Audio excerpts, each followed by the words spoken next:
ঢাকা বিশ্ববিদ্যালয়ের সামনে রাস্তাগুলো কেন বন্ধ হবে? রাস্তা জনগণের, রাস্তা সিটি কর্পোরেশনের, প্রত্যেকটা মানুষ রাস্তা ইউজ করার রাইট রয়েছে। ঢাকা বিশ্ববিদ্যালয় খুব শীঘ্রই দেখবেন যে শুধু মানুষের অভিশাপ নিয়ে বাঁচতে হবে, খুব শীঘ্রই আপনারা দেখে নেবেন। সমন্বয়ক হাসনাতকে, সমন্বয়ক সাজিদকে আপনারা চিনে রাখলে হবে না। ঢাকা কলেজে বা বিভিন্ন কলেজে যে সমন্বয়করা আছে বা তারাও যে বৈষম্যবিরোধী ছাত্র আন্দোলনে অবদান রেখেছে সেটা কিন্তু মনে রাখতে হবে। ঢাকা বিশ্ববিদ্যালয়ের সামনে রাস্তাগুলো কেন বন্ধ হবে? রাস্তা জনগণের, রাস্তা সিটি কর্পোরেশনের, প্রত্যেকটা মানুষ রাস্তা ইউজ করার রাইট রয়েছে। আপনারা দেখেছেন এই ঢাকা বিশ্ববিদ্যালয়ের রাস্তা আটকানোর কারণে Dhaka science lab, new market, Bakshibazar এবং ঢাকা মেডিকেলের যে রাস্তাগুলো রয়েছে কিভাবে যানজটের সৃষ্টি হয়েছে সেটা নিয়ে কেন সিটি কর্পোরেশন মুখ খুলছে না? রাস্তা কি কারো বাপের জায়গা? রাস্তা কারো বাপের নয়, প্রত্যেকটা মানুষের রাস্তা ইউজ করার রাইট রয়েছে। আরেকটা কথা, দাবি বহিরাগতর দ্বারা কি এমন হয়েছে যার কারণে তারা বহিরাগত নিয়ন্ত্রণের জন্য এভাবে প্রোটোকল দিচ্ছে সেটার জবাব দিতে হবে। যদি পরপর কোন রকম বহিরাগত দ্বারা দাবিতে কোনো অশৃঙ্খল ঘটনা হতো, কোনো খারাপ কাজ হতো, তাহলে এভাবে রাস্তা বন্ধ করতে পারতো। তারা কাদেরকে বহিরাগত বলছে? আজ থেকে 3 বছর পর তারা যখন স্টুডেন্ট শেষ হয়ে যাবে, স্টুডেন্ট মেয়াদ শেষ হয়ে যাবে, তারা অনার্স শেষ করবে, মাস্টার শেষ করবে, তখন তারাও তো বহিরাগত হবে। তখন তারা কি রাস্তাগুলো ব্যবহার করবে না? আপনাদের কাছে জবাব চাই। আমরা বলতে চাই আগামী 24 ঘন্টার মধ্যে আমাদের যে দাবিগুলো ছিল তার মধ্যে অন্যতম দাবি রাস্তাগুলা খুলে দিতে হবে। প্রত্যেকটা জনগণকে রাস্তা ব্যবহার করার রাইট আছে, সেই রাস্তা খুলে দিতে হবে। সর্বশেষ একটা কথাই বলতে চাই, ইউজিসি কে তারা যেন সঠিকভাবে এবং অতি দ্রুত খামখেয়ালি না করে এই বিশ্ববিদ্যালয়ের রূপরেখা গঠন করে এবং স্টুডেন্টদেরকে শিক্ষা পরিবেশে ফিরে যাওয়ার পরিবেশ করে দেয়। আপনাদেরকে একটা কথা বলতে চাই, বাংলাদেশে এবং ইন্টারন্যাশনাল র্যাঙ্কিং এ আপনারা দেখেছেন ঢাকা বিশ্ববিদ্যালয়ের অবস্থান কতটুকু। ঢাকা বিশ্ববিদ্যালয় খুব শীঘ্রই দেখবেন যে শুধু মানুষের অভিশাপ নিয়ে বাঁচতে হবে, খুব শীঘ্রই আপনারা দেখে নেবেন। ঢাকা বিশ্ববিদ্যালয়ের মানুষের অভিশাপের শিকার হবে বলে আপনারা বিশ্ব র্যাঙ্কিংকে খেয়াল করে দেখতে পারবেন। ঢাকা বিশ্ববিদ্যালয়ের মতো এতটুকু পাওয়ারফুল এবং বাংলাদেশের মধ্যে যেভাবে মাথাচাড়া দিয়ে আছে, বিশ্ব র্যাঙ্কিংকে তারা কতটুকু মাথাচাড়া দিয়ে উঠতে পেরেছে, গবেষণার ক্ষেত্রে, আন্তর্জাতিক শিক্ষার ক্ষেত্রে তারা কতটুকু মান রক্ষা করতে পেরেছে, বাংলাদেশের মুখ সমন্বিত করার ক্ষেত্রে ঢাকা বিশ্ববিদ্যালয় কতটুকু অবদান রেখেছে আপনারা খেয়াল করলে দেখবেন। বাংলাদেশের যে নামি দামি প্রাইভেট বিশ্ববিদ্যালয়গুলো রয়েছে তারা আজকে ঢাকা বিশ্ববিদ্যালয় থেকে এগিয়ে যাচ্ছে কেন? আমরা একটা কথা বলতে চাই যে আপনারা বা পুলিশ প্রশাসন, ইভেন বাংলাদেশ হয়তো ভুলে গেছে বৈষম্য বিরোধী ছাত্র আন্দোলনে ঢাকা কলেজ কিংবা ঢাকা বিশ্ববিদ্যালয়ের বাদে অন্যান্য ছাত্ররা কিরূপ ভূমিকা পালন করেছিল। এই জিনিসটা ভুলে গেলে হবে না। বৈষম্য বিরোধী ছাত্র আন্দোলনে ঢাকা বিশ্ববিদ্যালয় যেমন প্রভাব ফেলেছে, তেমনি সারা বাংলাদেশের স্টুডেন্ট তথা ঢাকা বিশ্ববিদ্যালয়ের, ঢাকা কলেজের স্টুডেন্ট, ইভেন 7 কলেজের স্টুডেন্টরা, সিটি কলেজের স্টুডেন্টরা, তারা সবাই সমানভাবে অবদান রেখেছে। সেক্ষেত্রে শুধু সমন্বয়ক হাসনাতকে, সমন্বয়ক সাজিদকে আপনারা চিনে রাখলে হবে না।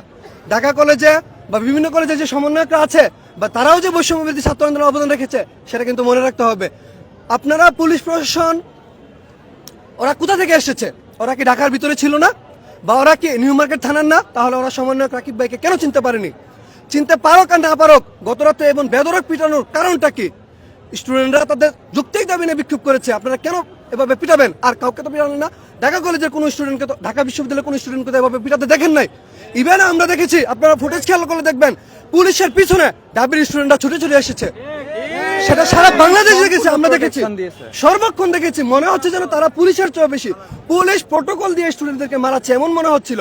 ঢাকা বিশ্ববিদ্যালয়ের স্টুডেন্টরা পুলিশের পিছনে পিছনে, পুলিশের যে ঢাল আছে সে ঢালের পিছনে পিছনে ঢাকা বিশ্ববিদ্যালয়ের স্টুডেন্টরা এসেছে। সেটা আপনারাই বুঝেন এবং সারা বাংলাদেশই বলছে। সেটা আমি বলতে হবে না, ঢাকা কলেজ একা করে বলতে হবে না, সারা বাংলাদেশই দেখছে যে বাংলাদেশের গুরুত্বপূর্ণ স্পটগুলোতে আজকে ঢাকা বিশ্ববিদ্যালয় কেন্দ্রিক হয়ে যাচ্ছে কেন? প্রশাসনের গুরুত্বপূর্ণ ইয়াগুলোতে এবং বৈষম্য বিরোধী ছাত্র আন্দোলন পরবর্তী যে বাংলাদেশ, সেখানে গুরুত্বপূর্ণ পদগুলোতে ঢাকা বিশ্ববিদ্যালয়কে অগ্রগতি করতে হচ্ছে, এটা তো কোনো মানে হয় না। ঢাকা বিশ্ববিদ্যালয়ে যেমন যোগ্যতা রয়েছে ঠিক তেমনি সারা বাংলাদেশের মানুষের যোগ্যতা রয়েছে। আপনারা সেখানে খেয়াল করেন, শুধু ঢাকা বিশ্ববিদ্যালয় কেন, জাহাঙ্গীরনগর বিশ্ববিদ্যালয় আছে, রাজশাহী বিশ্ববিদ্যালয় আছে, এবং আপনারা কিছুদিন আগে দেখেছেন উত্তরবঙ্গের মানুষ বিক্ষোভ করেছে, তারা খুব প্রকাশ করেছে। উত্তরবঙ্গে কোনো উপদেষ্টা নেই, সেটা আপনারা দেখেছেন। তাহলে সেক্ষেত্রে আমি বলবো, প্রধান উপদেষ্টা রয়েছেন অথবা সরকারের যে আমলাতন্ত্র রয়েছেন, আপনারা অবশ্যই খেয়াল করবেন সরকারের গুরুত্বপূর্ণ পদগুলোতে কিংবা রাষ্ট্রের গুরুত্বপূর্ণ পদগুলোতে যেন এককেন্দ্রিক কোনো কিছু না হয়ে যায়। প্রত্যেকটা জিনিস খেয়াল করতে হবে। যারা একটা জিনিস নিয়োগ দেয়, একটা পদ নিয়োগ দেয়, তারা কিন্তু খুব অনেক কিছু খেয়াল করে দেয়। সেটা একটা বিশ্ববিদ্যালয় কেন্দ্রিক হওয়া যাবে না, একটা এলাকা ভিত্তিক হওয়া যাবে না, সবকিছু কিন্তু খেয়াল করে পদগুলো দিতে হবে। সেটা সারা বাংলাদেশের সমালোচনার মুখে উঠেছিল।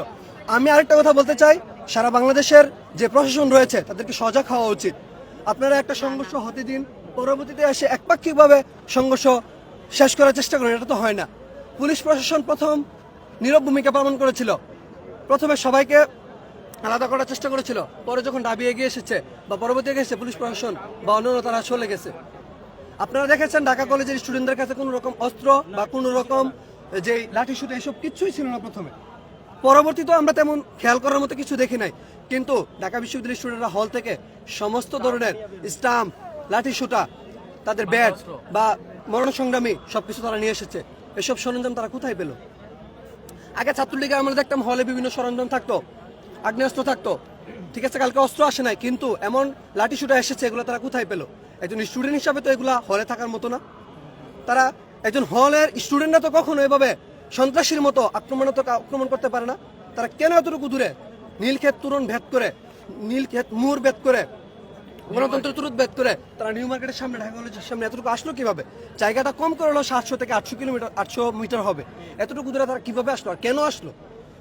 আমরা তো 7 কলেজের স্টুডেন্টরা একটা যৌক্তিক দাবি নিয়ে প্রশাসনের বিরুদ্ধে আমরা অবস্থান কর্মসূচি নিয়েছিলাম। এখানে কারোর তো কোনো ক্ষতি করে নেই আমরা, বা দাবি স্টুডেন্টের সাথে তো আমাদের কোনো রকম বিক্ষোভ বা বিভেদ ছিল না। আচ্ছা ভাই, একটু সংক্ষিপ্ত করে বলবেন আপনাদের চাওয়াগুলো কি?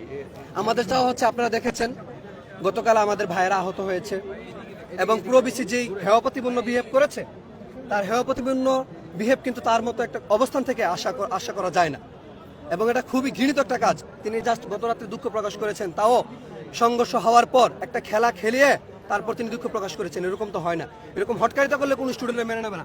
আমরা চাই সে সকল সাধারণ শিক্ষার্থীদের কাছে আন্তরিকভাবে ক্ষমা প্রার্থনা করতে হবে এবং তারপর থেকে সে পদত্যাগ করতে হবে। আচ্ছা, এবং দুঃখ প্রকাশ করেছে। এই দুঃখ প্রকাশ তো হয় না। গত রাত্রে আপনারা দেখেছেন রাত্র 2টা পর্যন্ত এই সংঘর্ষ চলেছে। প্রবিসি অথবা ঢাবি প্রশাসন চাইলেই কিন্তু তাদেরকে ফিরিয়ে নিতে পারতো। আপনারা তো দেখেছেন, আমরা ঢাকা কলেজের স্টুডেন্ট তো ওইখানে যাই নাই, আমরা আমাদের মতো অবস্থান কর্মসূচি পালন করেছি। তাহলে তারা কেন আসলো? এরকম একটা লীলা খেলা খেলিয়ে স্টুডেন্টদেরকে আহত করে শুধু দুঃখ প্রকাশ করা, এটা কি হয়? এরকম হয় না। দেশে দেশে সবার সাথে দ্য নিউজ।